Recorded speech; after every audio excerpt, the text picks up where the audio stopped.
We're back to the Neil Haley Show, and I'm excited first to welcome my co-host, Damon, Cowboy 347 Harper. Damon, how are you, man? I know you're I excited. am well today. Are you excited? I'm excited to Oh, I'm hear super about excited. Yeah, first, our guest today, again, is Mr. Lewis Reed, and he's going to talk about the first step and more about his career as well. Mr. Reed, thanks for stopping by. How are you, sir? Look, I can't tell you how grateful I am to be here. I actually took an intermission on vacation just to have this exclusive conversation with you. So I really do appreciate the opportunity to Well, be on. hey, I appreciate that, and that's the honor I have, I guess, just to get to talk amazing people. But before we get to the first step, talk about yourself more. You have a huge mission that you're trying to provide to the community, and the first step's part of it, but kind of explain what you do. Well, look, not to get too theological or too philosophical, but in effect, my mission is God's mission. To be able to help re-enfranchise those who are lost, those who are left behind, and those who are least likely, specifically those who are disproportionately impacted by the criminal justice system. I'm one who served 14 years in federal prison. And while I was incarcerated, quite frankly, I just saw too many Black, brown, and poor white folks disproportionately impacted by our American legal system. And I wanted to do something about it. So the something that I began to do about it actually began, in effect, working on public advocacy, where we passed a bunch of bills specifically speaking about the First Step Act. That is the bill it was an improbable bill that was passed by Congress in 2018, literally a few hours before the biggest shutdown in the United States history, biggest government shutdown in the United States history, that was signed into law by then President Trump, and as of June of last year has been affirmed by the United States Supreme Court. So it is literally unimpeachable. And by the way, let me just add this PS before I go. Just to add this PS, this bill has released more than 20,000 people from federal prison, which we are extremely excited about. That's great. Good. Wow. What question you have for Lewis? Man, brother Lewis, man. First of all, I want to say thank you so much for allowing yourself to be here today, because I am extremely honored. Someone who is endowed in the spirit myself, not to get too long-winded, but I just want to read from one of your segments of scripture, Jeremiah 29:11. For I know the thoughts that I think towards you, saith the Lord, thought of good and not evil, to give you an unexpected end. My brother, as a change agent, right? Why are you so captivated from that perspective you just illustrated for us? Why are you so captivated to dive into such a vigorous trench work with the Spirit of God? Well, here's the thing, right? When you think about people who look like me, who come from where I come from, who has been economically, in effect, marginalized the way that I have been, and so many other people like me, we never had an expected beginning. So our hope has to be in an expected end. Right. The beginning for us, for me, was that my parents were incarcerated on the federal level when I was 5 years old. I was raised by my maternal grandmother. I matriculate through my adolescent years when the crack cocaine explosion, in effect, decimates communities of color all across this country. So where was my expected beginning? Where was the beginning for me that was supposed to have been expected? My beginning wasn't scripted like the folks who come from Greenwich, Connecticut, or the folks who come from Beverly Hills, or the folks who come from influent or affluent neighborhoods. My beginning, in effect, was scripted as to where I'm supposed to matriculate through the school to prison pipeline, which unfortunately I did. So I have to not only have an expected end, but I also have to be able to create an end that is far much more brighter and is far much more better for people who look like me than the beginning that they started out from. Powerful. So that's powerful. And when we talk about incarceration, what do you think the reason why so many are incarcerated? What is the process? What is the reason? Unfairly in a lot of ways. Well, I think that it really comes down to the almighty dollar. quite frankly. When you don't have access to resources and power, you find yourself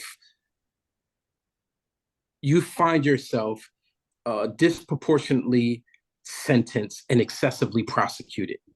That's what it comes down to. When you don't have opportunities in your community that is going to springboard you to be better than your counterparts in other geographical areas, in other racial demographics, etc., you are ultimately going to find yourself in a quicksand, so to speak, a failure. And so when you look at it, no matter how you slice it, it really comes down to economic opportunity. Wow, and that's true, and it starts with education, Lewis. And I'm going really back into education again. I got the opportunity. I'm a former school teacher to teach at an Extra Mile Foundation school in Pittsburgh called St. Agnes, and the Extra Mile Foundation gives to certain, lower income areas for Catholic education, and it really saw the need for minorities to have the best education possible. Well, we need that in public schools too, but that's the process. If you're not going to get educated, then you're not going to be able to move forward, and then you're going to make the wrong mistakes, you're going to make the wrong things, and you're not going to have the opportunity. So how can we improve our education system, or our education system continues to just spiral to the ground since COVID? It was starting to come back up, and now it's just like, I've heard some serious horror stories with one of my clients who works with the Philadelphia City Schools, and he says there's no funding. Well, look, I think that there is funding. The funding has been diverted to corrections and not education.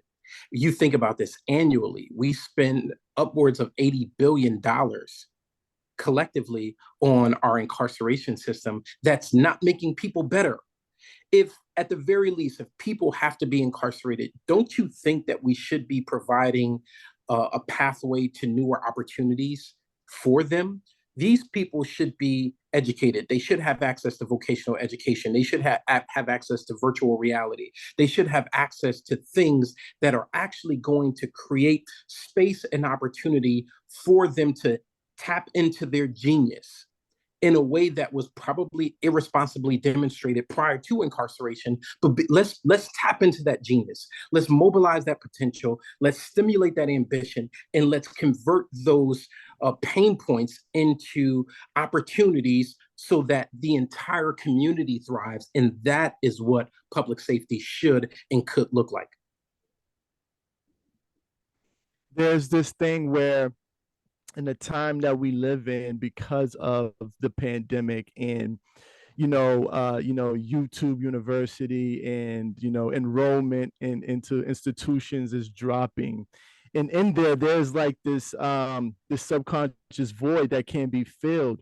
Do you feel like, with the passion that you just expressed, do you feel like you can dive in and fill a void of opportunity with this type of education? Well, look, I think that education, when we reimagine what education could and should look like, I don't think that it should be within the four walls of a brick and mortar institution. When you think about how technology is constantly evolving, there's a way that people learn. There's a way that people show up in their genius that's not in the traditional forms that we have previously prescribed to education. And so I think that if we unlock opportunities, especially in communities that in effect are two steps behind the economic, the education, the racial curve, etc. If we unlock those opportunities, and if we create space for not the next generation of leaders, but the right now generation of leaders, kids who are in communities that very well may be dilapidated and or bankrupted aesthetically, but they're rich in potential. They're rich in spirit. They're rich in ideas. They're rich in creativity. And so if we created and curated in a space for those individuals, who knows how great and how far these people might be able to surpass the Jeff Bezoses of the world, or the Mark Zuckerbergs of the world, or the entire infrastructure of right now technological leaders as we actually know it. Who knows how they might be able to surpass them with leaps and bounds. And that's what I think would be able to close that gap and to be able to create and springboard real life um, um, richness for who we are as a people. So let's get into the first step. First of all, Yeah. how did you get all these people together? That's an impressive thing you were able to get together in this documentary. The people. But look, it wasn't about the me, as you're going to see in the documentary. It was about the we. It was about the leadership of two individuals in particular, Jessica Jackson, who happens to be the Chief Advocacy and Operations Officer at Reform Alliance, and also Van Jones as well. And the people who supported that leadership were people such as myself, people such as Topeka K. Sam, people such as David Safavian, people such as Sarita Martin, people such as Pamela Wynn, people who have been justice impacted. We knew what it was like to stand up on a 4 o'clock count. We knew what it was like to have our families be denied a visitation, a social visitation, because there was some kind of institutional disruption. We knew what it was like just to have the indignity of being incarcerated at length and to be subjected to the inhumanity that we experienced on a day in and night out basis. And so we never forgot where we came from. We never forgot how it was to have our lives diminished extensively by a federal prison sentence. And so what we did was we, in effect, rallied the troops. The story of the First Step Act is an improbable story of people, scrappy people, people who were on the grassroots level, who came together literally organized in all 4 corners of our country and everywhere in between. We got together and we said, enough is enough. And so while we were organizing on the grassroots level, Van and the people that he knew who had access to influence and affluence, they were organizing on the grass tops level, and we all met in the middle. And right in the middle is where you see the miracle of this bill being passed. And you see the journey, an unprecedented look through this film. You see the journey of our process, which is literally a microcosm of what it is that we went through in order to get this bill passed. For the First Step Act in this documentary, right, and the success that has been thrilling, what is the ideal sense of harmony, right, that you would want, like, whoever's ordained to catch this message? What is the ideal sense of harmony you want to project onto the audience that's meant to catch this? Here's the thing. Irrespective to whatever your political persuasion is, we all have a value-based system. And this bill, this movie, this film represents a bill that was rooted in values. What are those values? I'm glad that you asked that question because I have the answer. At our best, Republicans believe in liberty. At their best, Democrats believe in justice. And at all of our best as Americans, we should believe in liberty and justice for all.